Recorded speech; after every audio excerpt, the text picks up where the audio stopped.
What's up, guys? Today we're going to be going over what the DPS meta will be next season. We're going to be breaking down all kinds of DPS numbers of some of the top options in the game. And since I made multiple videos on most of these weapons throughout this season, I'm just going to be referencing the numbers from those videos and just be talking about them and going over my general thoughts of where they'll be good and what I think will be the best overall.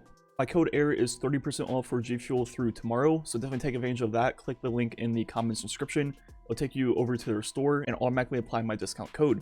Let's go ahead and begin. So what do I think will be the best for DPS overall next season for pretty much everything? I think that's going to be rocket launchers. Right now, some of the best ones are Deathbringer, which is the exotic, and also Hezen's Vengeance with things like Overflow and Vorpal, or even Lasting Impression and Auto Loading. Then there's also going to be that Ritual rocket launcher next season, which will have the Explosive Light perk from Wendigo. And if that perk works even slightly like it did on Wendigo, that thing could be extremely nasty and automatically one of the best burst DPS weapons in the game. If we just look at some of the DPS numbers of these rockets that we already have, the Hezen's Vengeance with a 2 mag from Overflow is pretty much the highest burst DPS in the game right now at 167,000 DPS, which is absolutely absurd. But most of the other legendary rockets in the game do burst DPS around 90,000. As you shoot more and more rockets, they usually hover around 70,000. But then you have the Deathbringer, which once again peaks very high for burst DPS over the first few rockets, nearing 100,000. But then over multiple rockets will be in that 70k range also. So I think all three of those rockets will definitely be among the best for DPS across the board in any activity. You can also pair them with Witherhoard or even Izanagi's Burden. Witherhoard will add a lot of really good ad clear to that build. Then also add a little bit of DPS, roughly 10,000 DPS to the full combo. So, you just raise all those numbers by 10,000. But then you could also pair it with Izanagi's Burden, and that would work really well with auto-loading on a rocket. And pretty much what you do is just shoot Izanagi's and reload it, shoot a rocket, and just go back and forth. Maybe even throw in a special weapon in there also to make sure the auto-loading timing works. And the Izanagi combos without hot swapping won't necessarily increase your DPS drastically, but will increase your total damage output by a lot, so that combo would be really good for things like raids. Rockets have been among the best DPS since they got buffed, but they had some competition, for example Anarchy and Double Slugs, and that is why I think rockets are going to be so good this season, is because their main competition has gotten nerfed so hard. Which brings me to the second thing I want to talk about is still Anarchy combos, for example Anarchy plus a single slug or even double slug. That will still do extremely good sustained DPS and total damage output, and will still be extremely good for raid boss fights in the same places you'd be using it right now. And that full combo still does, roughly 70 to 75,000 DPS. And unlike a lot of different things in the game that you have to reload, that combo you'll pretty much never have to reload, and it'll maintain that number forever. You could also pair Anarchy with snipers. For example, the best 140 in the game does roughly 52,000 DPS. Pair that with Anarchy, and that will go to roughly 67,000 DPS. But once again, that is over 1 mag, as you have to start reloading the sniper more and more. Obviously that will drop off. But overall, I think Anarchy plus slugs in situations that you can use them will still be very good. And then we could even potentially pair Anarchy with fusion rifles. And fusion rifles are getting all kinds of changes. It's kind of hard to tell exactly what will happen. They did say in the TWAB that it's overall not like a net buff or nerf.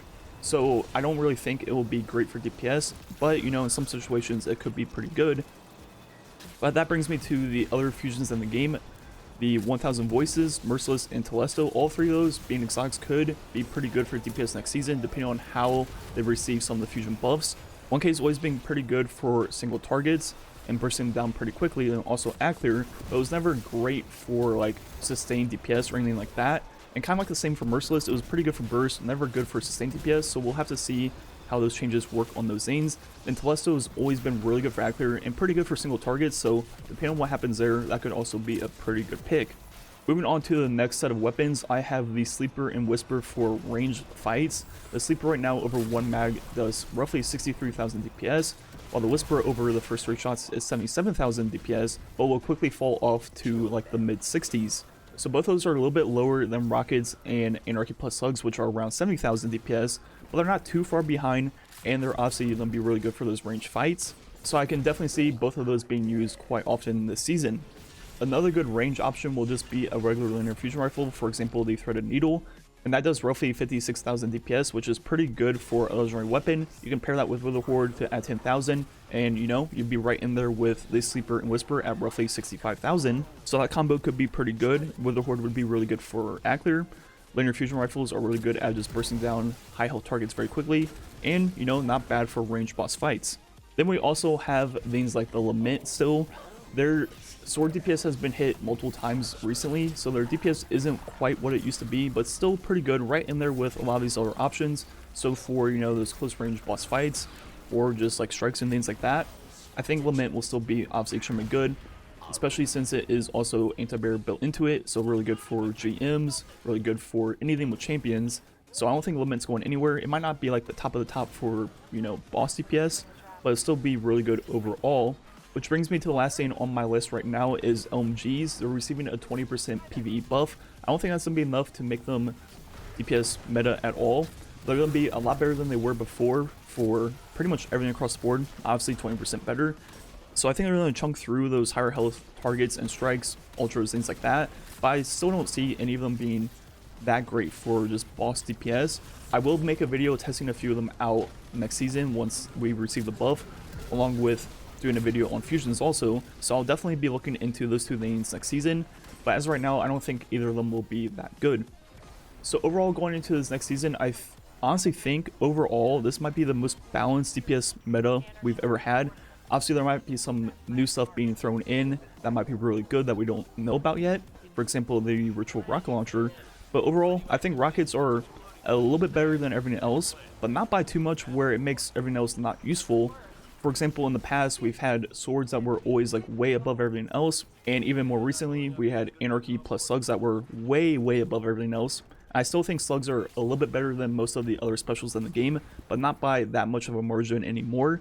So honestly, most of the stuff is pretty well balanced right now, and you know, the DPS of most heavies or most specials plus anarchy or specials plus witherhoard or roughly like 60 to 70,000 DPS, and a few things have better burst damage, a few things have better sustained DPS.